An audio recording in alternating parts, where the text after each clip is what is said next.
হাজো ৰাজচক্ৰৰ অন্তৰ্গত 1 নং ভেলকৰ গাঁৱত যি পুঠিমাৰী নদী, এই পুঠিমাৰী নদীত এটা মৃতদেহ উঠি যোৱা আমি দেখিছিলোঁ আৰু এই মৃতদেহটো নৈৰ পাৰলৈ চপাই অনা হৈছিলে। মৃতদেহগৰাকী পুৰুষ মানুহৰ হয়। অৰ্ধ শতাধিক 50 বছৰ অতিক্ৰম কৰা যেন লাগে আৰু মৃতদেহটো প্ৰায় অৰ্ধগলিত কিছু আঘাতৰ চিহ্ন দেখিবলৈ পাইছোঁ। পুলিচ প্ৰশাসনক কোৱা হৈছে, তেওঁলোকে আহিছে আৰু এই মৃতদেহটো মৰণোত্তৰ পৰীক্ষাৰ কাৰণে লৈ যাব। এয়া মৃতদেহটো সঁচাকৈ হত্যাকাণ্ড নে পানীত পৰি মৃত্যু হৈছে আমি গম নাপাওঁ। গতিকে পষ্টমৰ্টম ৰিপৰ্টৰ পিছতহে এইটো গম পাব।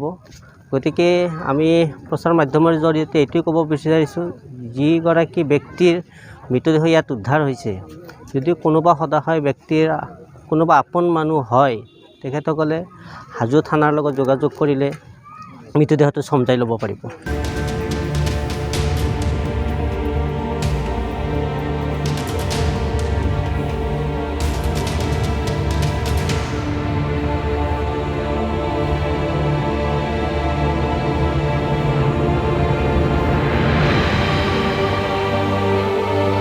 কামৰূপ জিলাৰ হাজো ৰাজচক্ৰৰ অন্তৰ্গত 1 নং ভেলকৰ গাঁৱত যি পুঠিমাৰী নদী, এই পুঠিমাৰী নদীত এটা মৃতদেহ উঠি যোৱা আমি দেখিছিলোঁ আৰু এই মৃতদেহটো নৈৰ পাৰলৈ চপাই অনা হৈছিলে।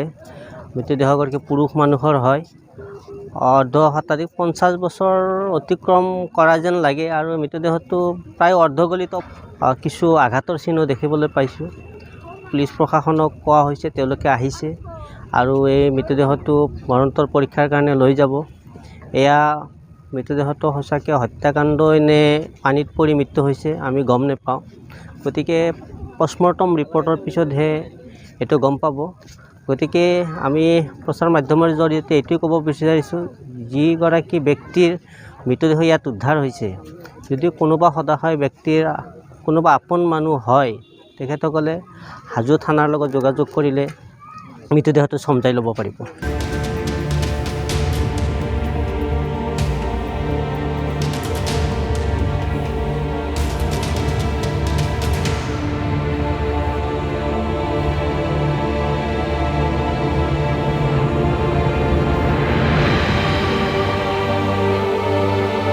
যিকোনো খবৰৰ বাবে যোগাযোগ কৰক আমাৰ এই নম্বৰত 7099017330 আৰু 7099017110।